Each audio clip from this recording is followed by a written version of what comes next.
వాగర్థావివ సంపృక్తౌ వాగర్థ ప్రతిపత్తయే జగతః పితరౌ వందే పార్వతీ పరమేశ్వరౌ. ఆదిత్యాయ చ సోమాయ మంగళాయ బుధాయ చ గురుశుక్రశనిభ్యశ్చ రాహవే కేతవే నమః.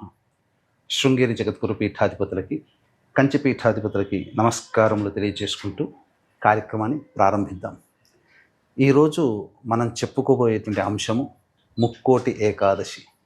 డిసెంబర్ 30వ తారీఖు రోజున ఏర్పడుతున్నటువంటిది. పుష్యమాసము, ఏకాదశి తిథి, భరణీ నక్షత్రం ఉంది. మనకొక సామెత ఉంది, భరణీ నక్షత్రంలో పుట్టినటువంటి వాళ్ళు ధరణిని ఏలుతారు అని అర్థం. అంటే సకలమైనటువంటి శుభ లక్షణాలు ఆ నక్షత్రంలో జన్మించిన వాళ్ళకు ఉంటాయట. అంటే ఆ నక్షత్రానికి అంత ప్రభావవంతం. అంటే సకలమైనటువంటి యోగాలన్నీ తీసుకొని దేవతలు ఈ భరణి నక్షత్రంలో